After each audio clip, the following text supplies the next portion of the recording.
जय श्री कृष्ण। प्रचलित व्रत कथा चैनल में आपका स्वागत है।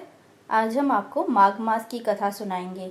यह कथा मास में स्नान का व्रत रखने पर कही या सुनी जाती है। कथा निम्न प्रकार है। सलो और सली एक प्रकार के जीव थे। दिन भर लकड़ी कुतरते रहते थे। एक दिन सली ने कहा कि सब व्रत करते हैं, चलो हम भी कोई व्रत रख ले। तब सलो कहने लगा कि मुझसे तो व्रत रखा नहीं जा सकता है, तू ज़रूर कोई व्रत का प्रारंभ कर। माघ मास आया, तब सली ने इस मास में स्नान करने का व्रत शुरू किया। दिन में एक ही बार लकड़ी कुतर कर पूरा माघ मास स्नान व्रत से कर लिया। काल का चक्र चला, सलो और सली दोनों मर गए। अगले जन्म में सली तो राजा के घर राजकुमारी बनी, सला कुम्हार के घर भेड़ बना। राजकुमारी को गए जन्म की सभी बातें याद थी, इसलिए वह कुम्हार के घर भेड़ के पास खेलने के लिए जाया करती। वहाँ वह भेड़ को स्नान कराती और उसके साथ खेल का आनंद लेती। एक बार राजकुमारी ने राजा से कहा कि कुम्हार के भेड़ को राजमहल में लाया जाए। राजा ने अपने बेटी की बात मान ली। अब वह दिन भर उसके साथ खेलती रहती। भेड़ को भी पिछले जन्म की बातें याद थी। वह तो राजकुमारी को देखकर आंसू बहाता था। अब राजकुमारी बड़ी हो गई, विवाह करवा कर ससुराल पहुंचा दी। राजा ने बेटी को दहेज में खूब संपत्ति दी, धन दौलत दी, गहने जवारात दिए, वस्त्र आभूषण दिए। फिर भी वह रोने लगी। सबको इससे अचरज हुआ। राजा ने बेटी से पूछा कि इतना सारा दहेज देने पर भी तू क्यों रो रही है। राजकुमारी ने बताया कि मुझे तो भेड़ चाहिए। राजा ने कहा कि मांगने को तुम्हें और कोई नहीं सूझा जो भेड़ मांग बैठी। कम से कम मेरी प्रतिष्ठा का तो ख्याल किया होता।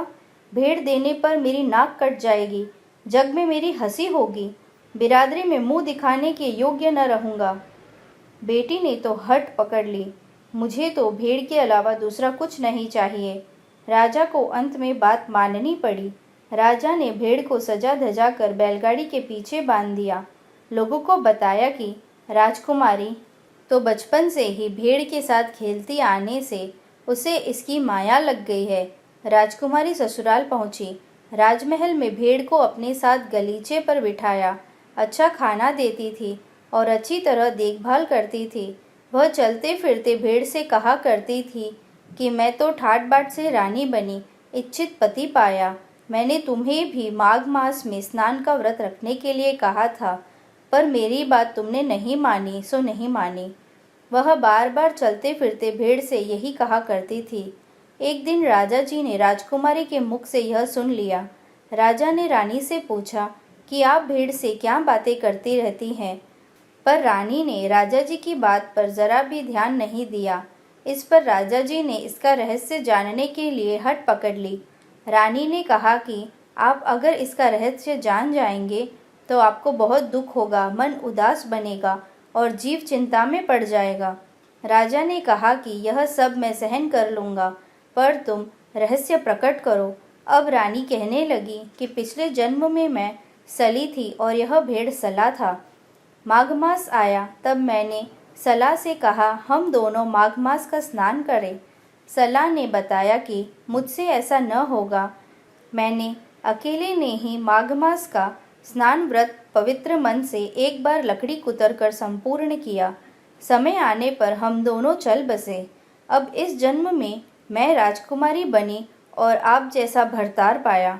मुझे पिछले जन्म का सब कुछ याद है, अतः मैं इस भेड़ को अपने साथ ही लेकर आई हूँ। राजा भी सोच विचार में पड़ गया। माघ मास के स्नान में इतना सारा पुण्य और शुभ फल प्राप्त होता है। हम दोनों माघ मास के स्नान का व्रत रखेंगे।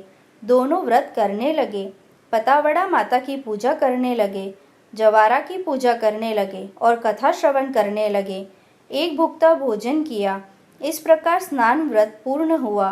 व्रत का पुण्य भेड़ को दे दिया। भेड़ का मोक्ष हुआ।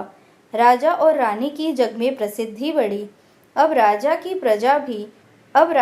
प्रजा भी माघ मास में स्नान व्रत करने लगी। माघ मास देवता ने राजा और रानी जी को जैसा पुण्य दिया वैसा ही पुण्य सबको प्राप्त करावे और इच्छित फल प्रदान करे। यदि आपको हमारी कथाएं पसंद आ रही है तो हमारे चैनल को लाइक करें, शेयर करें, सब्सक्राइब करें और बेल आइकन को ज़रूर दबाएं, जिससे आपको हमारे चैनल के सभी वीडियो के नोटिफिकेशन सबसे पहले मिल सके। धन्यवाद। जय श्री कृष्णा।